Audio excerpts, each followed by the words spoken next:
Hi guys, welcome to back YouTube my channel. आज हम आपके लिए कुछ एसएससी एमटीएस का इम्पोर्टेंट नोट्स लेके आई हूँ। क्या है वो नोट्स? ये हमारे लिए नोट्स बहुत बहुत बहुत ही इम्पोर्टेंट रखता है हमारे एग्जाम के थ्रू से। आइए तब हम इस नोट्स को देख लेते हैं। फर्स्ट नोट्स हमारा क्या है? भारत में हरित क्रांति का जनक कौन थे? भारत में हरित क्रांति के जनक कौन थे? Doctor MS. स्वामीनाथन। भारत में हरित क्रांति का जनक डॉक्टर एम.एस. स्वामीनाथन। सेकंड हमारा है BARC का फुल फॉर्म बाबा एटॉमिक रिसर्च सेंटर। थर्ड हमारा है नोबेल पुरस्कार 1909 में दिया जा रहा है स्वीडन के वैज्ञानिक अल्फ्रेड नोबेल के द्वारा। नोबेल पुरस्कार का शुरुआत किया गया था इन्हीं के द्वारा, वैज्ञानिक अल्फ्रेड नोबेल के द्वारा। इकोनॉमिक्स का नोबेल पुरस्कार 1969 से दिया जा रहा है। तो हमारे इकोनॉमिक्स का नोबेल पुरस्कार 1969 से दिया जा रहा है। ISRO का फुल फॉर्म क्या होता है? Indian Space Research Organisation. इसका गठन 15 अगस्त 1969 को ही हुआ था। मान बुकर अवार्ड 1969 को से मतलब दिया जा रहा है। दादा साहब फाल्के अवार्ड 1969। रविंद्रनाथ टैगोर का गीतांजलि पुस्तक के लिए 1913 में नोबेल पुरस्कार दिया गया था। रविंद्रनाथ टैगोर को गीतांजलि पुस्तक के लिए 1913 में नोबेल पुरस्कार दिया गया था। हमारा यहाँ से एक और क्वेश्चन बन सकता है क्या? मतलब ये भी पूछ सकता है कि रविंद्रनाथ टैगोर को 1913 में नोबेल पुरस्कार किस पुस्तक के लिए दिया गया था? तो हमारा हो जाएगा गीतांजलि पुस्तक के लिए। BS नैपुल को 2001 में नोबेल पुरस्कार मिला।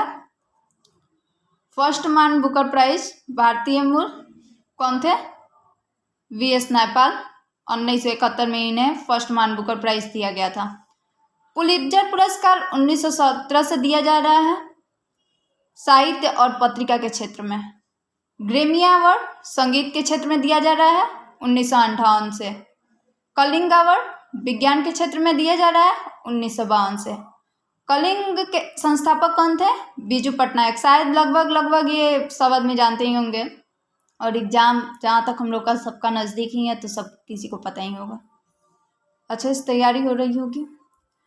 और सभी यूनेस्को के द्वारा दिया जाता है। ये जो कलिंग अवार्ड है ये सभी यूनेस्को के द्वारा दिया जाता है। ज्ञानपीठ अवार्ड 1965 से दिया जा रहा है। सरस्वती अवार्ड 1991 से दिया जा रहा है साहित्य के क्षेत्र में। एशिया का नोबेल पुरस्कार किसके द्वारा दिया गया था? रमोन मैग्सेसे मतलब ये अवार्ड है। एशिया का नोबेल पुरस्कार रोमन मैग्सेसे अवार्ड है। ये कब से दिया जा रहा है? 1958 से दिया जाता है इसे। वाचस्पति पुरस्कार संस्कृत साहित्य के क्षेत्र में दिया जाता है किस सन से? 1992 से दिया जा रहा है। हमारे सबसे वृद्ध PM कौन रहा है? सबसे वृद्ध PM कौन रहा है? मोरारजी देसाई। नेक्स्ट सबसे युवा PM Rajiv Gandhi. Important question है, प्लीज इसे इम्पॉर्टेंट नोट्स है, प्लीज इसे ध्यान से देखिएगा लो, और मेरे चैनल को please like subscribe and share जरूर कीजिएगा लो। फर्स्ट गैर कांग्रेसी PM जनता पार्टी के PM भारत रत्न बंद कर दिया गया था इनके समय में। 5th ईयर प्लान 4 वर्ष में ही समाप्त हो गया था। PM पद से इस्तीफा देने वाले प्रथम व्यक्ति, ये सब कौन रहे हैं? ये सब के सब कौन थे? एक ही इंसान, मोरारजी देसाई थे। नेक्स्ट हमारा है हॉकी से हमारा कौन कौन सा कप, कौन कौन सा ट्रॉफी संबंधित है, आइए हम देख लेते हैं। हॉकी से badminton cup, Murugappa gold cup, Indira trophy, Nehru trophy, Aga Khan trophy, Benton cup, ये सारे हमारे हॉकी से संबंधित है। Football Durand cup, Santosh trophy, Ashutosh Mukherjee cup, Merdeka cup, ये सब हमारे फुटबॉल से संबंधित है। क्रिकेट से Irani cup, Rani Jhansi cup, CK cup, Nayudu cup, Deodhar cup and Dilip cup, ये सब हमारे क्रिकेट से संबंधित है। अब आइए हम देख लेते हैं बैडमिंटन से कौन कौन से हमारे कप संबंधित है। नारंग कप, अमृत दीवान कप, चड्डा कप।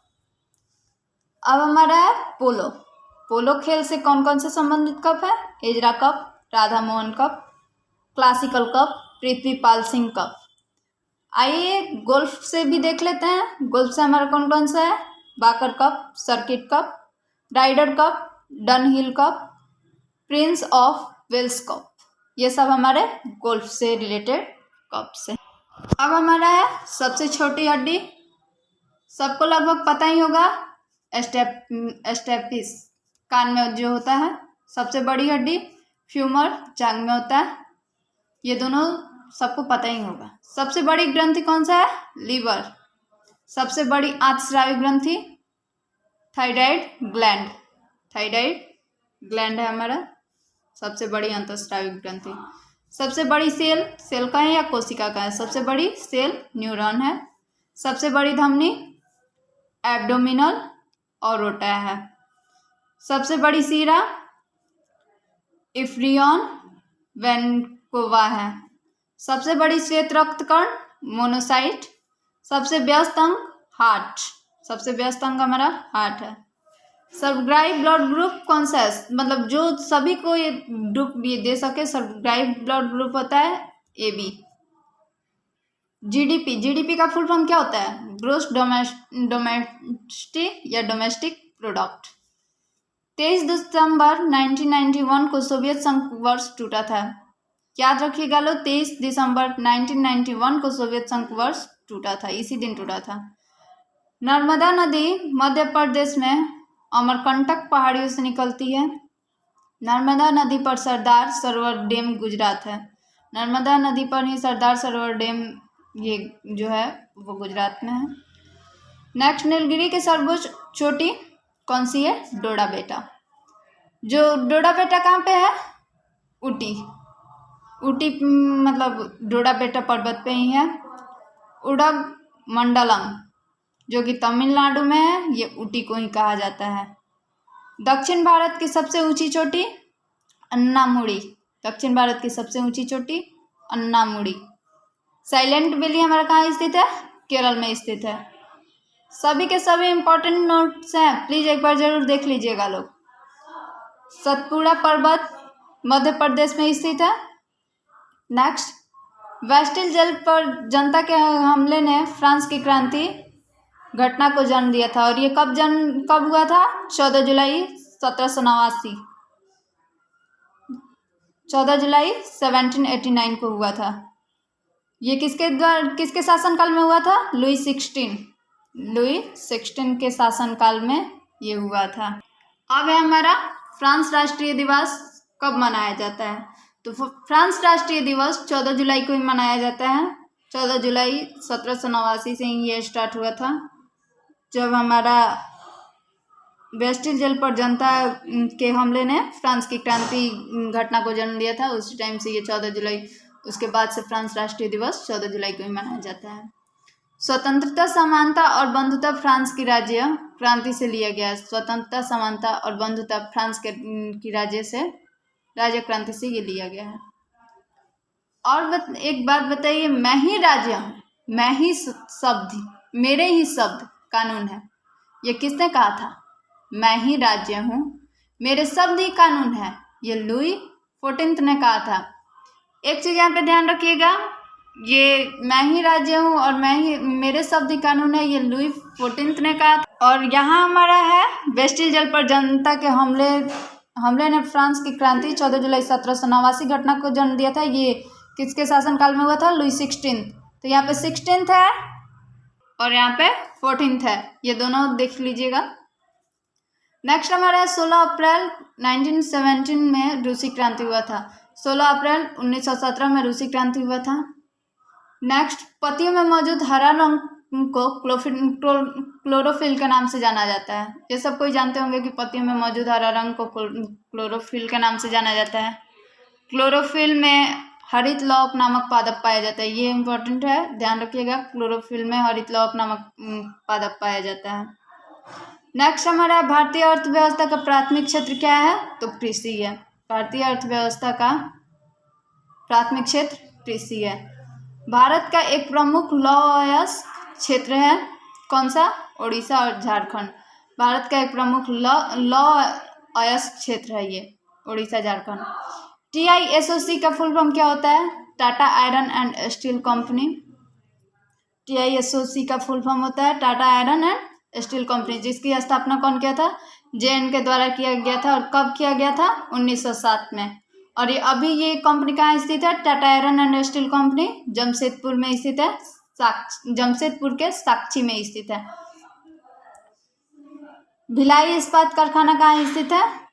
छत्तीसगढ़ में। और ये कब स्थापना हुआ था? 1955 में, 1955 में। राउरकेला इस्पात कारखाना ये कहाँ है? उड़ीसा में है। और ये कब स्थापना हुआ था? 1959 में, 1959 में, जो कि जर्मनी के मदद से स्थापना इसका किया गया था, राउरकेला इस्पात कारखाना का। दुर्गापुर इस्पात कारखाना कहाँ स्थित है? वेस्ट बंगाल, जो कि ब्रिटेन की मदद से इसका स्थापना किया गया था।